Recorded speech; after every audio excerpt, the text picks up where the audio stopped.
everyone, welcome back to Biotechnica. So we are started with this new one, which is going to be NEET Prerna series. And it's going to be the third day, and we are going to deal with all the previous year question papers very specifically on biology. And I have come up with botany questions. So I want all of you to reply me, like whether you can see me and hear me. If you can see me, please type me with a yes. Good afternoon, Yukesh. Hi, Harshit.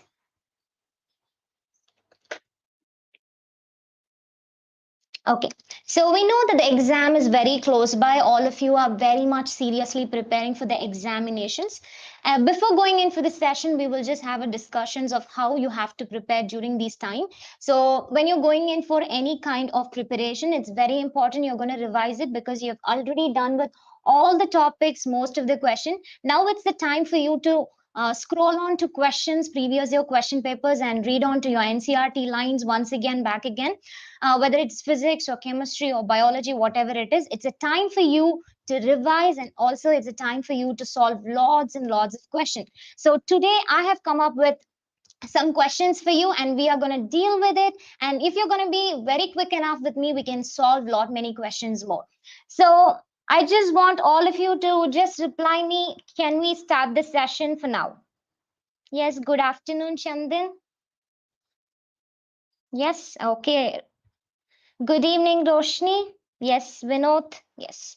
So can we start the session? Yes. So if we can start the session, please do reply me with a S, and then we'll move on. Yes.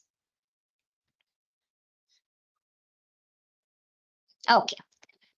So today I'm going to deal with biology. So we are going to deal with some important questions. There are a lot of probability that you'll get the questions. I'm going to start with very basic, simple question, which you usually get in your NCRT book lines. So we are going to deal with it. The first question over here, respiratory quotient value of Palmetton. Some of you can answer me this question. Very quick answer, guys, because we are left with 45 minutes in examination to solve 90 questions. So as soon as you answer the question, it's going to be very easy for your examination. So what is the respiratory quotient of Palmetton, which is going to be a fact? Whether it's option 0.9, 0.7, 0.07, or option D is 0.09. Yes, what's the answer? The answer is going to be very good, all of you, very good. Roshni, very good. Yukesh, very good. Vinod, yes. So the answer is very simple. It's 0.71. So let's go and check in for the same line that has come from our NCRT book. That's the main reason that you have to read your NCRT book. You can look over here. So the Palmetton, the same equation, we know what is RQ, how to calculate the RQ value. So how much amount of volume of carbon dioxide that is actually evolved divided by volume of oxygen that is actually taken in by the plants. So here the equation says 1 or 2 molecules of carbon dioxide is evolved and 145 is actually being taken in. So if you're going to do this, the answer comes around 0.7. So sometimes in your question paper, they can give you Palmetton or they can give you fats. In that case, you can just remember the RQ value of a fat is going to be less than 1. And what is the value for proteins? Yes, the protein value is going to be 0.9. Yes, for Palmetton is 0.7, for protein is 0.9, so we can say less than 1, but very specifically you need to know how much is the value. And what about organic acid? Organic acid, the RQ value for an organic acid, anybody, can you tell me? Yes, what's the very good, Yukesh? Very good. So what's the organic acid RQ value? Anybody, can you just answer me? Yes, it's going to be greater than 1. Very important. If they give you any kind of organic acid, you have to remember it's greater than 1. Okay. And if the question asks you based on your anaerobic respiration, and we know in anaerobic respiration, we know oxygen has not been involved. So how much is the carbon dioxide they can give? But the oxygen value will always be 0. So for RQ value for anaerobic oxygen, or we can say Respiratory quotient is always going to be infinite. This is very important. So make sure you remember for fats less than 1. If they very specifically ask you try Palmetton, it's going to be 0.7, and for protein less than 1, or we can say 0.9, and for organic acids greater than 1, and for anaerobic it's always going to be infinity. This is very important. Make a note of it. The second question for you guys: which of the following statements about histone is wrong? Histones are organized to form unit of 8 molecules, and option B, pH of histone is slightly acidic, and option C, histones are rich in amino acids like lysine and arginine, and histones carry positive charge. The question is, select the wrong statement. You have to select which of these statement is wrong. We already know histones are going to be positive charge, and we know the cell is very large. Inside the cell, there's going to be nucleus, and we know cell cannot be viewed under through our naked eye. We can view it only under the microscope, and the nucleus is very small than that. But we have a DNA which is almost 2.2 meters long. So this is DNA is negative charge. So it has to be bound with a positive charge, which is a protein histone. And histone is a protein. So histone is made up of 2 amino acids. Yes, we know. What is it going to be? It is going to be what? Anybody? Lysine, arginine. These are all going to be basic amino acids. I want an answer from now. Anybody can answer me? Yes? Yes, very good. So let's answer. The wrong answer we can say is the pH of the histone is not acidic, because the histone is made up of basic amino acid. If it's basic, ultimately the pH is going to be, we can say, higher. So it's going to be basic in nature. It's not acidic. And we know they are made up of, they are octet molecule. So we know it's going to be H2A, H2B, and then H3 and H4. These are going to be 2 in numbers, each of these things. So 8, correct. And they're made up of lysine. Very important question. You might get a question based on acidic or lysine and arginine is a very important question. Histones are going to be positive. Yes, we know. So the wrong answer, or we can say the wrong one which they asked, is going to be option B. Yes. The next one, yes, we already talked about it. In the exponential growth equation, what is the value E represents? Make it a bit faster, all of you. So whether it's option A, B, C, and D. E only they're asking you, or we can write NT is equal to N naught E to the power of RT. Anybody, can you just solve it? Very good, Yukesh. Anybody? Make it a bit faster, guys. We'll do many more questions. Yes, it's option C. Very good, Mati. Yes, it's option C. Yes, very good, yes. So the answer is going to be option C. Yes, what is NT? It is nothing but population density. Yes, we know it's population density. How many number of people are there after a period of time? If you want to calculate how many people were before 20 years back and how many were after 20 years. This is after some time, and this is initial population. And what is this E? This is the base of natural log. Base of natural log. You get direct questions like this, which you'll get in your NCERT book, which is 2.781. This is the natural log, and R is going to be the intrinsic rate. T is the time. So the answer is going to be option C. Yes. Now we are moving on to the question number 4, which is the factor that leads to the founder effect in a population. What is it? It's a genetic drift, mutation, genetic recombinations, or natural selections, or which of these things? You can take your time, make it a bit faster. What's going to be the answer? Yes, of course, it's going to be genetic drift. The names gives you an idea. Gene and drift. Drift means something which actually transfers. Suppose if you're considering one box, another box. If there is some 10 frogs here, let me consider. And there are some 5 male frogs and 5 female frogs. So what is going to happen? Or let me consider 1 male frog and 1 female frog has gone to an other location, which means here the population has become less. So these members who have come to a new location has become the founder. Founder is one who starts something. So there is a movement of the existing organism or population which has gone to a different location, and they will increase in number. This is mainly because of genetic drift. Genetic drift means there is a reduction of population in one side and there is an increase in the population in one side. So the correct answer is going to be option A. Very good, all of you. Very good, Ashok. Very good, Mati. Very good, Roshni. Very good, Yukesh. Yes.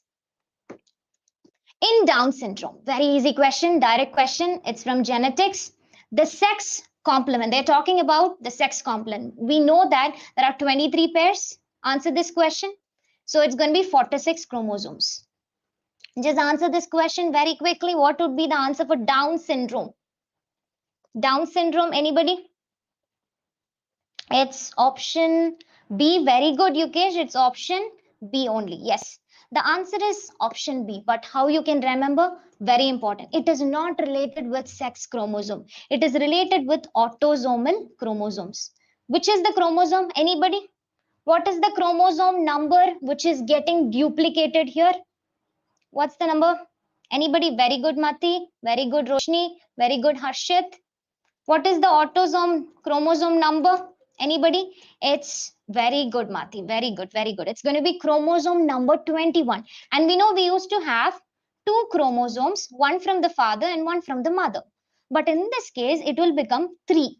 That's why we are calling chromosome number 21 has triple the time it has increased. So we used to call this condition as trisomy. This has nothing to do with sex, right? Because it's not a sex chromosome. So X and Y remains the same. 45, it remains. So answer is going to be very simple. It's option B. Can anybody tell me about Klinefelter syndrome? What is Klinefelter syndrome? Or tell me only about the sex chromosomes. Very good, you guys. Very good, Ashok. What about Klinefelter syndrome? Klinefelter's one X chromosome will be inherited in males. This is Klinefelter syndrome. So these males used to have characteristics like females. Usually males will have XY, so one X is inherited. In Turner syndrome, you will see in females who has XX, but one of the X will not be there. This is nullisomy. So please remember, this is a very important question for your examination. Next question is from Plant Kingdom. Please see the question and answer me quickly. Chlorophyceae, the stored food material is starch. And the major pigment is chlorophyll A and D. An important tabulation which is given in your book, definite question for you. And Phaeophyceae is going to be a brown algae. And laminarin or mannitol is a stored food. And the major pigment is A and B they have given. In Rhodophyceae, Floridian starch is the stored food. And the major pigment is A and D. And phycoerythrin. So you have to find out the correct options. So tell me the first one, second, and third. Which is the correct answer for this one? Just answer from this. Very good, Harshit. Very good, Yukesh. Just answer for this question. Anybody? What's the answer?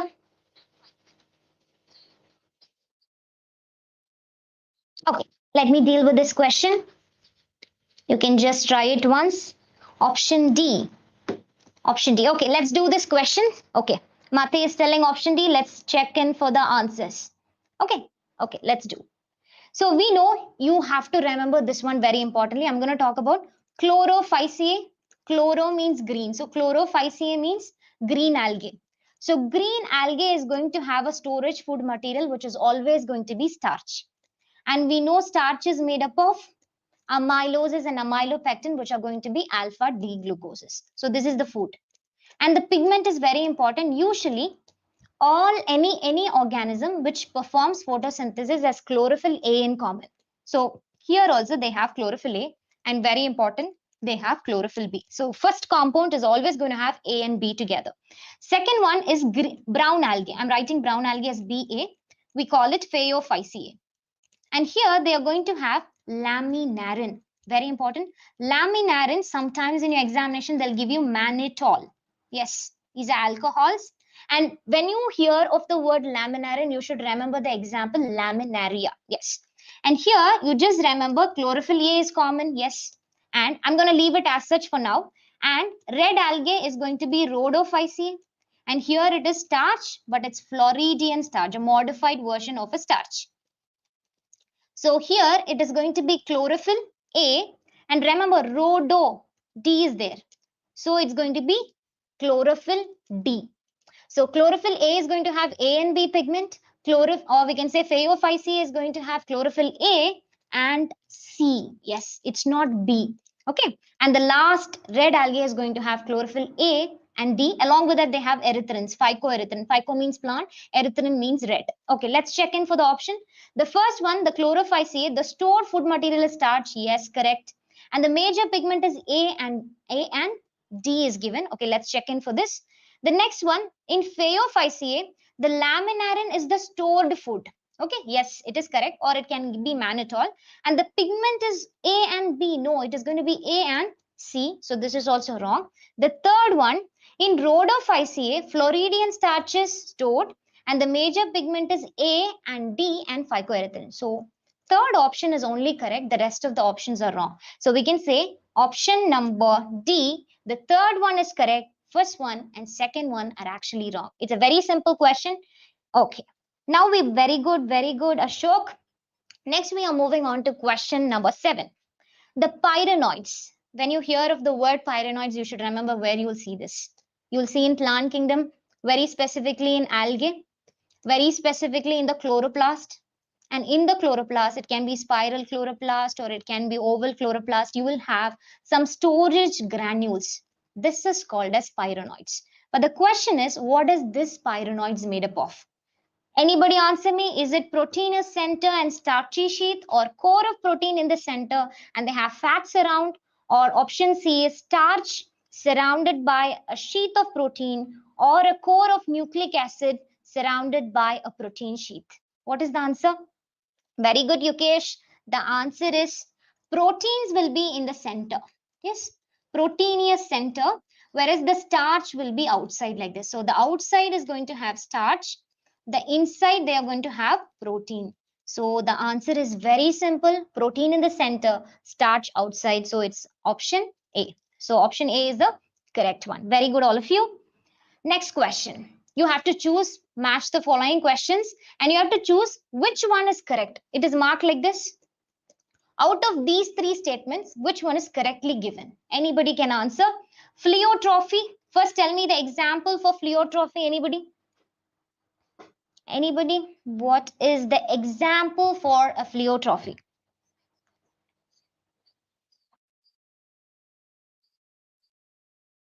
Revise it, guys. Keep revising along with me.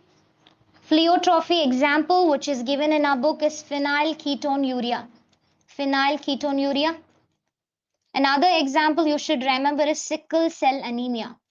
Examples are very important. You'll get direct question. Sickle cell anemia. What is this pleiotrophy? What is this pleiotrophy? Anybody? Yes, what's the answer? Very good, Yukesh, PKU. So pleiotrophy means a single gene controlling many traits. Many traits.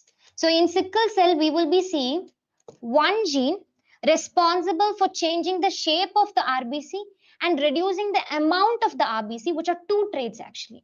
So one gene, if they control many traits, that is called as pleiotrophy. Let's check in for column 1.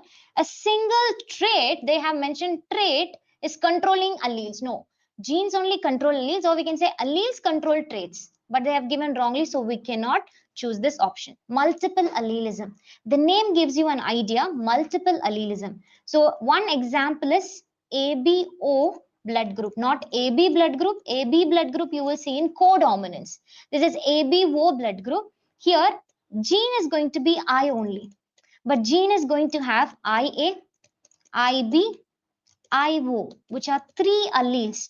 So many alleles are going to talk about one character, which is going to be a blood group. And they have 4 phenotypes and 6 genotypes. So here they are talking single trait controlled by many genes. No, only one gene, gene I, which has 3 alleles. So this cannot be the correct answer. The next one, polygene. The name gives you an idea, many genes. A single gene exhibits multiple this is many genes. Many genes exhibits multiple phenotypic expression. So just answer this question, all of you. What would be the answer for this question? Yes, it's going to be option C. Okay. Lack of independent assortment of two genes, which is A and B, in fruit fly, which is Drosophila, is due to which of these things? Repulsion, recombination, linkages, crossing over. Anybody? Very good, Yukesh. Very good, Ashok. Very good, Mati. Just answer this question, guys, faster. We'll do many more questions if you're going to be kind of faster. Linkage. Very good, Mati. The answer is linkage. But how? Listen carefully. I'm going to draw for an understanding. Just consider it's chromosome only. Okay, just consider chromosome. And in this chromosome, I'm going to draw two genes. Okay, let me consider there are two genes. One gene is actually here. Let me consider gene A. And this is actually present in the nucleus, or we can say in the Drosophila. And there's another gene which is going to be gene B. Okay, gene B. And they told they are not separating, which means these two genes must be closely bound with each other, linked genes. If any genes which are very close together, or we can say they are very close together, they are called linked genes. And if they are linked genes, what exactly can happen is we can say they are inversely proportional to recombination. Recombinations will not take place, which means if as the distance between two gene increases, okay, they are linked together, they will not undergo crossing over, which means they will not independently separate each other and they will mix like this in the crossing over. They will separate and they will mix like this, right? Yes. So linked genes will never undergo crossing over, which means recombination is not possible. Okay, this is inversely proportional. If you see a linked genes, there is no crossing over, or we can say less crossing over, or we can say less recombination. So these two genes definitely are not separating each other because they are very tightly bound because of linkages. So they are linked genes. Let's do question number 10. Pteridophytes differ from mosses or bryophytes. We know about mosses. One example is going to be Funaria. We already know. And mosses, liverworts is given. Liverwort is given. It in possessing. So we know bryophytes is otherwise called as. Can anybody tell me what's the other name for bryophytes? A direct question. What's the other name for a bryophyte? Bryophyte. Yes, it's called amphibians of the plant kingdom. But pteridophytes are called as the reptiles of the plant kingdom. They are reptiles of the plant kingdom, which means previously what would have happened? There would be algae, and then as the evolution has taken place, it would have become a bryophytes having some properties, and then there would be pteridophytes, and then there would be gymnosperms, and finally we have come to angiosperms.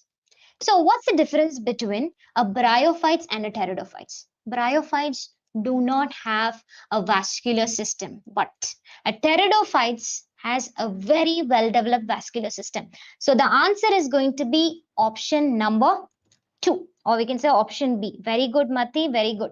Why the other options are wrong? Listen, both have gametophytic stage. Yes, both have. Both have archegonia structure, female reproductive part. Yes, both produce a sperm also, egg also. And both have flagella spermatozoids, which means sperms are going to be motile in nature. They have flagella. Yes, both are living in water also, which means they're partially living in water. So everything is applicable except this fact. So pteridophyte is kind of advanced than the bryophytes. The next question for you guys. Do this calculation and let me know. A normal vision man whose father was colorblind marries a woman whose father was also colorblind. They have their first children as a daughter.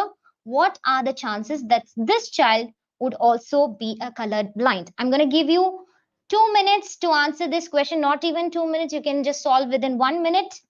Just finish off and let me know the answer very quickly, guys. Faster. 50%. Yes, you guys do it again. Do it again and let me know. Do the calculation again. See, a normal vision man. Let's do it.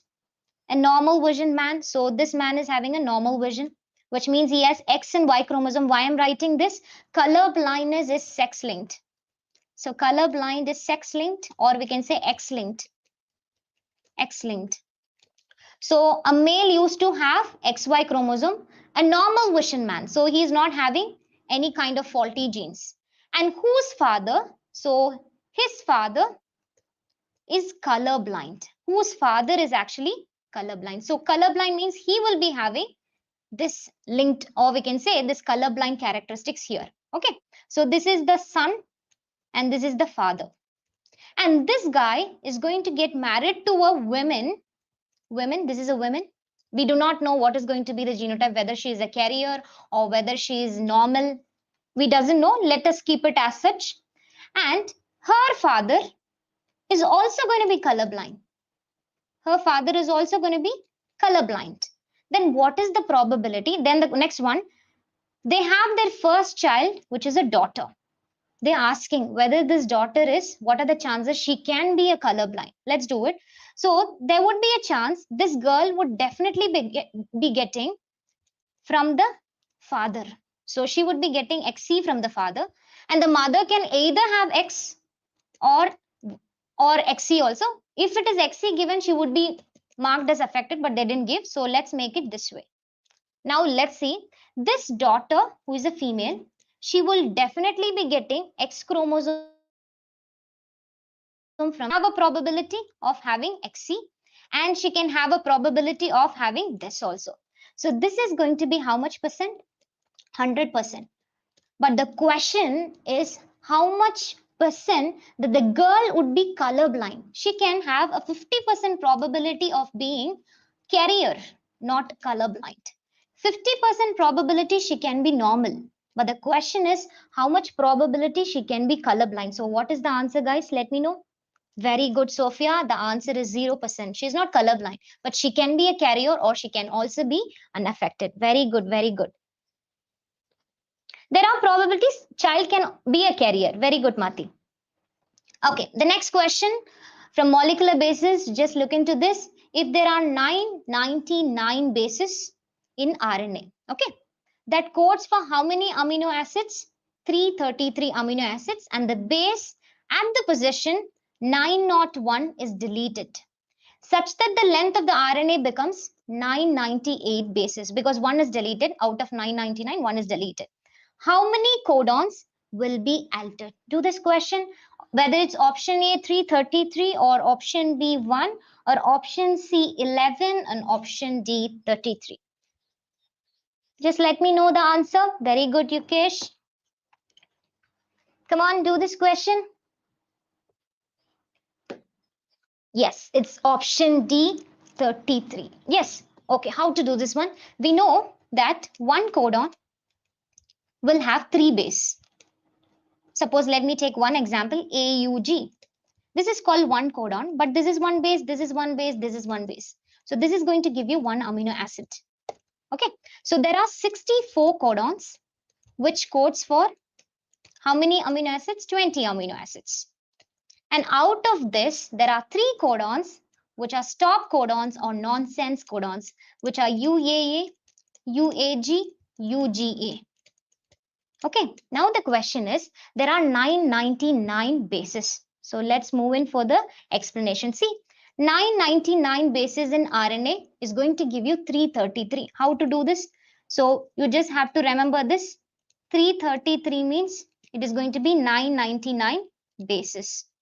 Okay, that's why we are referring 3 and all. Okay, and here they are telling out of this 999 bases, on the 901, let's write it like this. This position, there is some deletion happening. So before this, before 900, 1 to 900, it will be proper, no problem. Okay, and after this 9 bases, what will be happening? There is some faulty things. So we can say it will be altered, and 3 bases stands for one codon. I told you 3 bases for one codon. So 3 bases means one codon. So remaining are going to be what? 99. 901 to 999 is 99 codon is affected, because exactly by 901 we have deletion. So 901 to 999 we almost have 9 of it. So we will be having 99 bases giving 33 codons. So the answer is very simple. It's going to be option D, which is 33. Okay, the next one, very easy question, pedigree analysis. Check in for the question. What does it show? Inheritance of recessive sex-linked disease like hemophilia, or a sex-linked inborn error like phenylketonuria, or a phenylketonuria as an autosomal disease, or the pedigree is wrong as this is not possible. Yes, very good, Mati. So 33 codons are actually affected. So yes, Ashwin, the answer is option C only, but how to find out? If you want to deal with any pedigree analysis, go in for the formula that usually you have to follow. Whether the affected individuals have affected parents. Check for this. First, let's check this question. Whether the affected individuals have affected parents, this is affected individual, this is affected individual. Whether they have affected parents, no. So answer is coming to no. Let's check for this. The affected individual has affected parents, no. So the answer is no. Whenever you see a no, you have to answer recessive. So it is recessive, fine. So the first option, hemophilia, is a wrong one. So we cannot choose option A. Ultimately, it's not recessive. So phenylketonuria, let's do it. Phenylketonuria. Okay. The next question you're going to ask, if it is yes, we will write autosomal, but we don't have yes answer here. So it is not autosomal. It is no here. So we know it's recessive. The next one you have to ask whether it is going from father to daughter to grandson, or it is from daughter to son to granddaughter. If this you're going to see, it's going to be sex linked. Let's see. It is male and it is female. So female are not getting transferred to the other one. So it is not like it is going in a linkage. Okay, crisscross inheritance. It's not following crisscross. Whenever you see crisscross, it is sex linked. So definitely it's going to be what? It's not sex linked, which means it is autosomal only. So we can say it is autosomal recessive ones. So we can say it is autosomal recessive one. The first question you have to see is whether they are dominant or recessive. First question. If the affected individual has affected parents, it is dominant, but the affected individual do not have affected parents, then it is recessive. The second question you're going to see is whether they have sex linked, father to son or father to daughter to grandson, whether it is there, or from the mother and it is going to the son and then to the granddaughter. If it is going, then you should mark sex link. If not, then you can mark it as autosomal. So we know that hemophilia is going to be sex linked. So you cannot choose first option. And the second option they have mentioned, phenylketonuria is sex linked. No, phenylketonuria is not going to be sex linked. It is going to be what? Autosomal. So what's the answer for this question? Very simple. Very good, Roshni. Very good, Vasanta. Very good, Ashwin. So the answer is option C. Okay.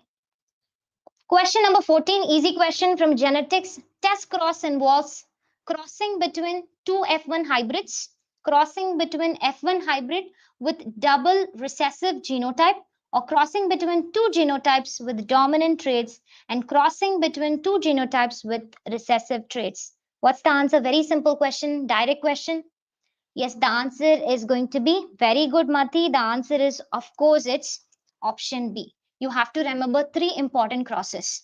Test cross. Test cross means the name gives you an idea. You're going to test something.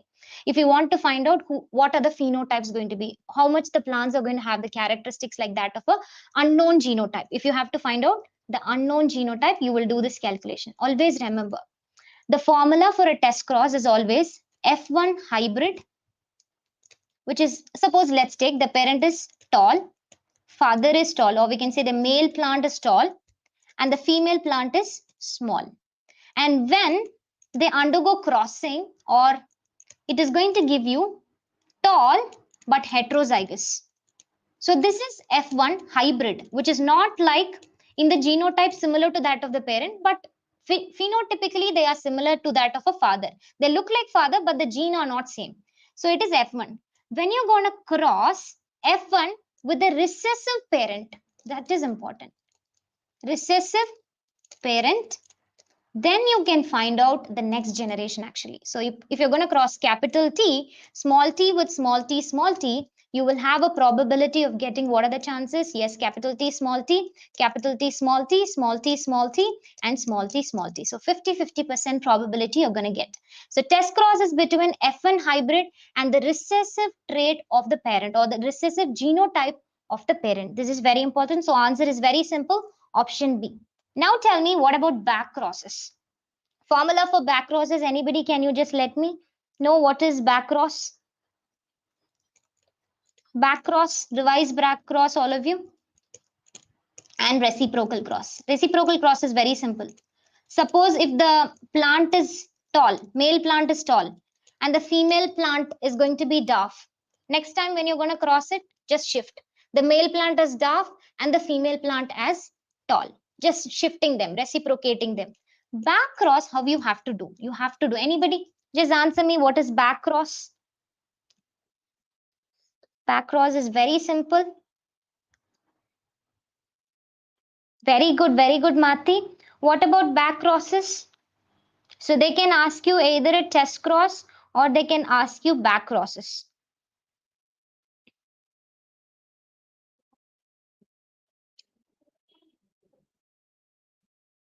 Back crosses can be with any one of the parent. Okay. So back crosses can be F1 hybrid with any of the parent. Any of the parent. It's not only going to be recessive. That is back cross. So test cross is F1 hybrid with recessive parent. Back cross is F1 hybrid with any of the parent, whether it is tall or dwarf. Okay. Yes. Very good, Vasanta. Okay, we are moving on to the next question. What would happen if in a gene encoding a polypeptide of 51 amino acids, 25th codon UAU? Whenever you see UAU, you should remember it codes for an amino acid which is going to be tyrosine. Aromatic amino acids. Okay, you have to remember which are the aromatic amino acids: tyrosine, phenylalanine. You should remember tryptophans. Okay, is mutated to UAA. Somebody has to tell me, UAA, does it codes for any amino acids? Is UAA codes for any amino acids? Does UAA codes for any amino acids? Anybody can just answer me this question? Very good, Ashwin. The answer is actually A. Let's check. The answer is actually A. Very good, Vasanta. Very good, Mati. Very good, Ashwin. Definitely it's going to be what? A stop codon. Okay, listen. So 50 amino acids means how many codons will be there? Almost 51 will be there. So if you're going to do it on the 25th codon, what will happen? So this is going to be 50. And before you have 25th here, if you're going to make UAA is bound here, so it will stop here. So before that, what is present? 24th amino acid. 24th amino acid. So a polypeptide of 24 amino acids will be formed because on the 25th codon, it can be UAA. Previously, it was having UAU, which code for tyrosine. But what has happened because of mutation, this U has changed into A. So it is going to stop here. So how many amino acids you'll be getting here? Before 25th codon, it's going to have only 24 because this codon has changed. So it's going to be option A. Very simple. So the option is going to be A. Yes. Very good, Mati. Okay, next question. Okay, very simple question. Calvin cycle. Calvin cycle expects the fixation of 3 molecules of carbon dioxide. Very important. So how many ATPs are utilized? Expense. It's not produced. How many NADPH2? DPH2 are utilized. Let's suppose just answer this question and then we'll discuss. Anybody? What's the answer? Is it option A, B, C, and D?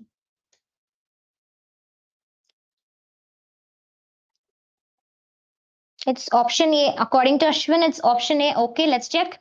And Mati is telling C. Okay, let's do this one. Remember, I'm going to tell you for 1 carbon dioxide.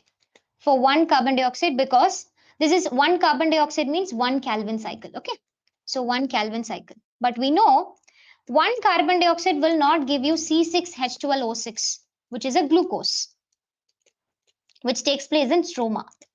So if you want 6 carbons, you need to fix 6 carbon dioxide molecules. So what we're going to do, we're going to calculate for 1 Calvin cycle or 1 carbon dioxide. For 1 carbon dioxide, how many molecules of ATP is required? 3 ATP. And 2 NADPH2 is required, which means you need it to make glucose. Okay. So for they are asking for 3 Kelvin cycle. They can either ask you Kelvin cycle or carbon dioxide. 3 carbon dioxides has to be fixed. Just multiply 3 into 3 ATP and 2 into 3 NADPH2. So you're multiplying with 3 again. So how much you'll get? 9 ATP and 6 NADPH2. DPH2. So the answer is going to be option A. Very good, Ashwin. The answer is correct. Suppose if they ask you 6 carbon dioxide, just multiply 3 ATP with 6 and 2 ATP with NADPH. That time 3 into 6 becomes 18 ATP and 12 NADPH2. It's very simple. Just make sure to remember for 1 carbon dioxide or 1 Kelvin cycle so you won't forget whether it's 3 or 4 or for 6. Okay. The next is a very simple question, a direct question. You can do it very quickly, guys. The organelle which takes part in photorespiration. Very important. Easy. I'm going to tell you a mnemonics to remember. Very good, Ashwin. It's option A. Okay. The next one. This question, can you just answer me? Ashwin, Sophia, Mati, all of you can try. Vasanta. What's the answer for this question? Okay, I'm telling you the answer. Anybody want to try? C. Okay. Very good. The answer is C. But know the sequence, okay? Know the sequence. Sometimes they won't give you like this. They will ask you the sequence of how the molecules are actually going. It is a waste process, right? We know it's a waste process. Which plant will undergo photorespiration? Only C3 plants like rice, barley. C4 plants will never undergo photorespirations. So just remember CPM. Okay. Cute Prime Minister. Okay. Prime Minister. Okay, listen. So chloroplast is involved, peroxisome is involved, and mitochondria is involved. So chloroplast, mitochondria, peroxisome is seen only here. Suppose if they ask you in a sequence, please make sure to write like the CPM. Okay, so very simple. The answer is option 3. Very good, all of you. All of you are really doing good. Do the next question also the same. Okay, the next is going to be Varberg Effect. Very simple. It is related with photorespiration. So there's a person who was talking about the role of oxygen. If oxygen is more, okay, in the plant, we are talking in case of plant. So you will get a non-cyclic photophosphorylation where the oxygen has become more. If oxygen is more, the rubisco will behave like oxygenase. Okay. If they behave like oxygenase, they will never perform Calvin cycle. Or we can say C3 cycle will not take place. If C3 cycle is not taking place, 6 carbon dioxide will not be converted into glucose molecule. So this is not going to be possible at all. So what is happening? Photosynthesis is actually reduced. So what according to Warburg's effect? Just tell me the answer, all of you. Whether it's option A, B, C, and D. Okay, Ashwin has answered A. A decreased photosynthetic activity at very high oxygen concentration. Very good. If oxygen increases, rubisco will behave like oxygenase, not as carbon fixers. So if they cannot fix a carbon, they cannot make a glucose. So photosynthesis will become very less. So the answer is very simple. It's going to be option A. Okay. The next question, very simple question. It's mineral nutrition also, you will get it. Yes. Which one of the following is essential for photolysis of water? Is it manganese, zinc, copper, boron? Very important, guys. Answer this question. Easy question.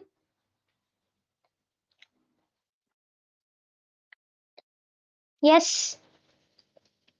Try on. It's option A. Yukesh, it's option A. Yes. Very good. Very good, all of you. The answer, very good, Mati. Very good, Yukesh. Very good, Roshni. The answer is yes. It's magnesium. Okay. So we used to study in the thylakoid membrane, there is a complex which is actually present, which is called photolysis complex. Actually, it is oxygen evolving complex, which releases oxygen. So here what will happen? There are 4 magnesium ions which will be attached like this. 4 magnesium ions. This magnesium ions are the one which gives electron to PS2 chlorophyll, because chlorophyll is giving electrons to each one of them. But if they keep on giving, somebody has to give them. So who's going to provide? Magnesium. So magnesium is 4 in number, which will be present inside the inner membrane of the mitochondria. Very good, all of you. The next question, FADH2, not DPH2, is produced during which of the following reactions? Which reaction? Very good, Sophia. It's going to be very good, Vasanta. It's citric acid cycle or Krebs cycle. Very simple. You should remember the mnemonic always. Yes. Citrase is the Krebs first stable product. You should remember. Okay. See, I know some simple formula making option. Okay. This is a mnemonic which we usually use. So check that and let me know what is going to be the answer. At which step FADH2 will be produced in this reaction? Yes. It's option A. Okay. Let's check. Okay. Look on for this one. I'm just going to highlight this one only. Succinate to fumarate. Succinate to fumarate. Just remember, whenever a fumarate is formed, F is formed. F is formed. Whenever a fumarate is formed, FADH2 is produced. Just remember like this. So succinate, when it gets converted into F fumarate, this is also starting with F. This is also starting with F. So just remember, when a fumarate is formed, FADH2 is formed. So what's the answer? They can give you either succinate or succinic acid, which is the same. It's option A. Very good, Sophia. Let's do the next question. Read the following statement and select the correct ones. It's based on non-cyclic photophosphorylation and cyclic photophosphorylation, which is the light reaction. Do the question. PS1 is involved in non-cyclic photophosphorylation only. PS2 is involved in both cyclic and non-cyclic. And stroma lamellae membrane possesses PS1, whereas grana lamellae membrane possess both PS1 and PS2. Just answer this question, guys. I'm going to give you some seconds, actually. Is it Yukesh? Okay. Listen, do it.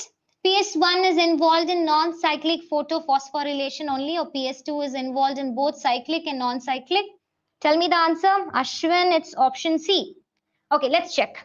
Okay, Mati, you're telling option C. Yes, it's definitely option C only. PS1, you can see in non-cyclic also and cyclic also, but they have given only. It is possible in both the cases, because if you're talking about non-cyclic photophosphorylation, it has PS2 and PS1. In cyclic, you will have only PS1. So PS2 is involved in both cyclic and non-cyclic photophosphorylation. And stroma lamellae membranes possess PS1 only, which means we are talking about cyclic. Cyclic will take place in stroma lamellae. Grana lamellae possess both PS1 and PS2, which is non-cyclic. So what's the correct answer here?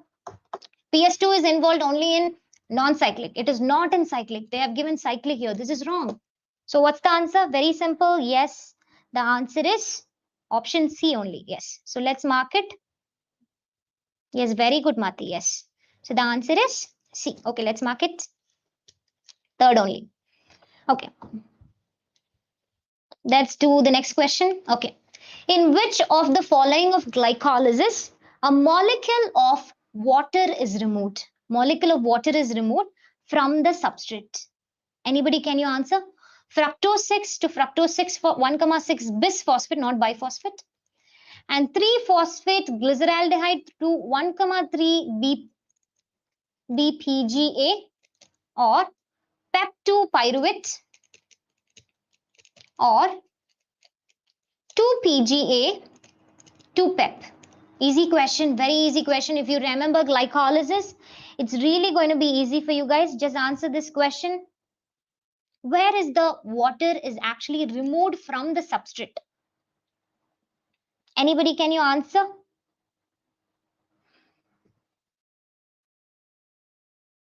Okay, I'm just going to give you some seconds. Do it a bit faster, guys. It's option D. Very good, Mati. It's Sophia. Very good. Yes, it's option D only. You can check in for the glycolysis pathway once again. See, look in for this one. Okay. Okay, you can see this one, right? Yes, in this, see, you can see phospho enol pyruvate and 2-PGA, this location. We know 2-PGA is a 3-carbon. And when it is going to be converted into phosphoenol pyruvate, enol has some ketone group and alcohol group. If you want the alcohol to be added, first what you have to give? You have to give water. So just remember, whenever a PEP is formed or phosphoenol pyruvate is formed, there will always be an addition of water. So 2-PGA is glycerate. Glycerate means they are going to have acid group. Then if they are becoming an enol group, water definitely has to be added. So remember 2-PGA to PEP. So what's the answer? Very simple. The answer is option D. Okay. Let's move on to the next question. All enzymes of TCA cycle or Krebs cycle or citric acid cycle are located in the mitochondrial matrix. All the enzymes except one, which is actually present in the inner mitochondrial membrane in eukaryotes and in the cytosol in prokaryotes. Which of these things? Very easy. Very good, Ashwin. It's going to be very simple question. Succinate dehydrogenase. Okay, why? In ETC, we'll be studying about 4 complexes. So succinate dehydrogenase, very good. So very good, Sophia. Succinate dehydrogenase is going to be which complex? Anybody tell me? In ETC, which complex it is involved? Which complex? Is it complex 1 or complex 2? Complex 1 is called as NADH dehydrogenase. And complex 2 is succinate dehydrogenase. So definitely it is involved in Krebs cycle also. It is involved in ETC also. So this enzyme has to be common for somewhere else. So it is present in the inner membrane. Rest of all the enzymes are present in the matrix of mitochondria and eukaryotes and in the cytosol. This is very important in prokaryotes because, very good Mati, because prokaryotes do not have a prominent mitochondria. So everything happens in the cytoplasm only. If question comes in eukaryotes, you should remember in the mitochondrial inner membrane, or else if it question comes in case of prokaryotes, it is present in the cytosol only. Okay. Out of 36 molecules of ATP, okay, now tell me, 36 ATP means is it aerobic or anaerobic? Is it aerobic or anaerobic? Aerobic or anaerobic? Definitely aerobic. In anaerobic, you will have only 2 molecules of ATP, right? So it's aerobic. For 1 glucose, how many, when you're going to break glucoses, you're going to get almost 36 ATP. Where is the maximum production of ATP take place? We already know about mitochondria, which is called as the powerhouse of the cell. So maximum will be taking place in mitochondria, which is understood. What about the remaining one? Yes. What's the answer for this? 2 are produced outside glycolysis and 34 during respiratory chain. 2 are produced outside mitochondria and 34 inside mitochondria. 2 during glycolysis and 34 during Krebs cycle. All are formed inside mitochondria. So all are not formed in mitochondria. So let's reject option number 4. Okay, what about option number 3?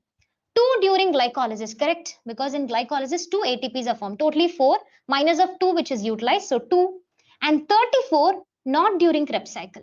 In Krebs cycle, you will be getting 2 ATPs directly. The rest of the things has to go to the inner membrane for ETC. So that is not during Krebs cycle. That is also 2 ATP from Krebs cycle and remaining are from respiratory chain or ETC. So this is also wrong. 2 are produced outside mitochondria, definitely, which is glycolysis. Outside mitochondria means what? Cytoplasm. And 34 inside mitochondria. Yes, this is applicable.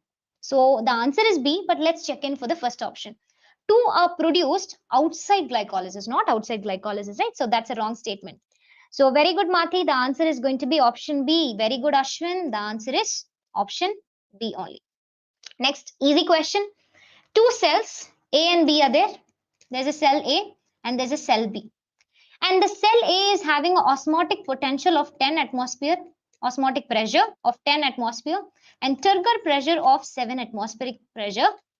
And the D value is given. We are going to calculate for DPD. And for B, the cell B is going to have osmotic pressure, 8 atmospheric pressure, and turgor pressure is going to be 3. And we have to find out DPD. Remember the formula for DPD. This is a definite question. You will definitely get Any DPD question or OP question or TP questions anytime in your examination, OP minus TP. This is the formula. So just do it. 10 minus 7, which is going to be 3 atmospheric pressure DPD for the cell A. And for cell B, it is 8 minus 3, which is going to be 5. And always remember, the water will always move from low DPD to high DPD. So what's the answer going to be? Easy question. Low DPD to high DPD. Yes. Ashwin, it's option C. Very good. The answer is option C. So it moves from, this is 3 atmospheric pressure and this is 5. So it moves from A to B. So water will move from the low DPD to high DPD. So the answer is very simple. It's option C. Very good, Vasanta. Okay, the next question. Functional megaspore. Functional. In an angiosperms, flowering plants develop into. Yes, we know megaspore, mother cell. Answer this question, all of you, and then we'll talk about it. What's the answer? You are guessing it? What might be the answer for this question? Very good, Ashwin, very good, Vasanta, very good, Sophia. Yes, definitely embryo sac. We know this will undergo meiosis to produce what? Megaspore. And this megaspore will be bound together, haploid. And this will split to form what? Embryo sac. It's embryo sac. 7 cell stage, 8 nuclei. Yes. So the answer is very simple. Option D. Very good, all of you. All of you are doing really good. We'll do the next question. Which of the following statement is not true? Sexual reproduction in flowering plants. You can answer. Tapetum helps in dehiscence of anther. Exine of pollen grain is made up of sporopollenin, which is the most resistant substance in the world.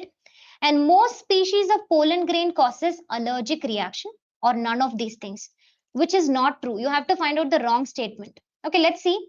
Pollen grains, which usually fly, causes allergic, and that fever is called as hay fever. Is it correct? Yes, it is.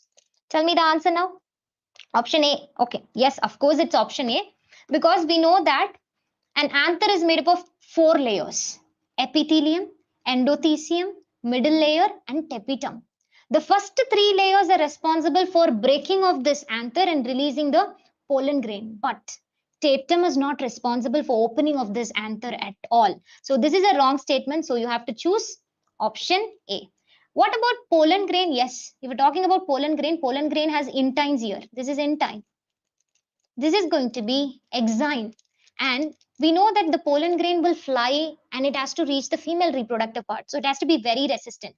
So this exine is made up of sporopollenin. But you should remember, this sporopollenin is actually secreted by which one of them?